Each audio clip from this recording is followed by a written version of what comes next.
এটা আচ্ছা তামজিদ বলো, হোয়াটস দিস ইনভেস্টিগেশন, মানে মডালিটি অফ ইনভেস্টিগেশন কি? এটা অস্মিতে কিন্তু জিজ্ঞেস করে ইনভেস্টিগেশন দিয়ে সিটি না এমআরআই, হ্যাঁ কি city pulmonary angiogram, very good.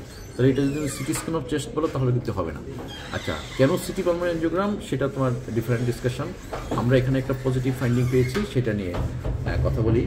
এখানে দেখো একটা সাইন, এই যে এখানে যেমন এই যে left pulmonary artery, right pulmonary artery, right pulmonary আর্টারিতে তোমার এখানে যেরকম পুরো আর্টারির ডায়ামিটারটা দেখা যাচ্ছে, এখানে কিন্তু পুরোটা দেখা ফিলিং যাচ্ছে না। এখানে একটা ফিলিং ডিফেক্ট আছে, যে কালো, এবং এই কালো ফিলিং ডিফেক্টের জন্য একটা কেমন আঙ্গুলের মতো দেখা হচ্ছে না, মনে হচ্ছে না একটা পয়েন্ট করে আসছে, একদম একটা পয়েন্টের মতো আঙ্গুল, এটা করে নাকেল সাইন, মানে আঙ্গুলের মতো, আঙ্গুলের নাকেলের মতো।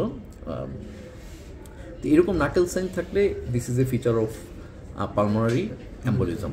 তোমরা কি আরও দু একটা মানে ইমেজ রিলেটেড সাইন বলতে পারবো পালমোনারি এম্বোলিজমে হয়, আদার দেন নাকেল সাইন? এটা তো নাকেল সাইন আমরা এখানে দেখতে পাচ্ছি। হ্যাম্পটন সাইন আছে, হ্যাঁ হ্যাম্পটন সাইন হলো তোমার এখানে কী হবে, পেরিফেরালি একটা ট্রায়াঙ্গুলার মানে অপাসিটি থাকবে, সেটা হলো হ্যাম্পটন সাইন। আর কিছু, হ্যাঁ ফ্লেশনার সাইন, ফ্লেশনার সাইনটা হবে তোমার পালমোনারি আর্টারিটা ডাইলেটেড থাকবে রিলেটিভ টু অ্যাওর্টা। পালমোনারি আর্টারিটা আসলে অন্য সেকশনগুলি এখানে নাই, এক্সিয়াল সেকশনগুলি নাই, পালমোনারি আর্টারিটা তোমার ডাইলেটেড থাকবে। পালমোনারি আর্টারি এবং অ্যাওর্টার ডায়ামিটার ইকুয়াল হওয়া উচিত। যখন দেখবো যে পালমোনারি আর্টারি অ্যাওর্টার চেয়ে বেশি ডাইলেটেড, তখন সেটাকে বলে ফ্লেশনার সাইন। আর কোনো সাইন, ওয়েস্টারমার্ক সাইন আছে একটা। ওয়েস্টারমার্ক সাইন হয় কি, যে তোমার যে ভেসেলটা ওক্লুডেড, পালমারি আর্টারি যে ব্রাঞ্চটা ওক্লুডেড আর্টেরিয়াল সিস্টেমের, ওইটা যতটুকু তোমার পারফিউজ করে সাপ্লাই করে, ওই এরিয়াটা তোমার অলিগেমিক হয়ে যায়, কালো হয়ে যায়। কারণ ব্লাড মানে কি হোয়াইট হবে, তো অ্যাবসেন্স অফ ব্লাড কালো হবে। তো ওই অলিগেমিক যে হয়ে যায় ওই এরিয়াটা, ওইটাকে বলে তোমার ওয়েস্টারমার্ক সাইন।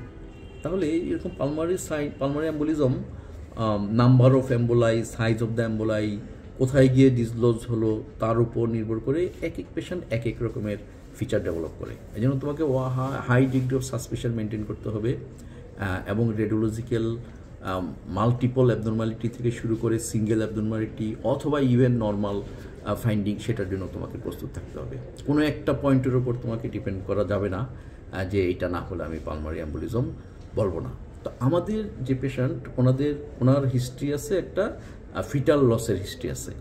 এছাড়া তার আগ পর্যন্ত ওনার লাইফে মানে ইলনেস বলে কোনো কথা ছিল না, কিন্তু আফটার দ্য ফিটাল লস তারপর কি হলো, তার হিমোপ্রেসিস ডেভেলপ করলো। হিমোপ্রেসিস ডেভেলপ করার পর কি টেস্ট করালো সেটা আমরা একটু দেখি।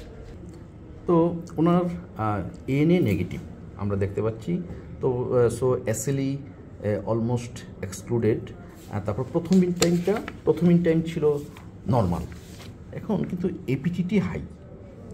তো এপিটিটি হাই, ফিটাল লস, তখন কি করা হলো, তখন তোমার এই লুপাস অ্যান্টিকোয়াগুলেন্ট, তারপর anti cardiolipin antibody, beta 2 glycoprotein, anti beta 2 glycoprotein, সেগুলি করা হলো। তো আমরা দেখতে পাচ্ছি যে তার অ্যান্টি কার্ডিওলিপিন অ্যান্টিবডি পজিটিভ এবং অ্যান্টি বিটা 2 গ্লাইকোপ্রোটিন পজিটিভ আছে। So ultimately this is a case of antiphospholipid syndrome, এবং তার এসএলই নাই এবং আদার কোনো কজ আমরা যদি না পাই, তাহলে আমরা কোন ধরনের এপিএস বলবো? প্রাইমারি এপিএস বলবো। তাহলে আসলে যখন ফিটাল লস হয়েছিল তখনই কিন্তু ইভ্যালুয়েট করে, মানে ফিটাল লস হয়েছিল যে ঢাকা মেডিকেলের বাইরে, তাই না, পেরিফেরিতে, ওনারা তখন আসলে করা যায় না পেরিফেরিতে, তো মানে এত চাইলেও এত ইনভেস্টিগেশন করা যায় না। তখন আমাদের কিন্তু মাথায় রাখতে হবে, বা তার যে অ্যান্টিফসফোলিপিড অ্যান্টিবডি সিনড্রোম না, সেটাকে এক্সক্লুড করতে হবে।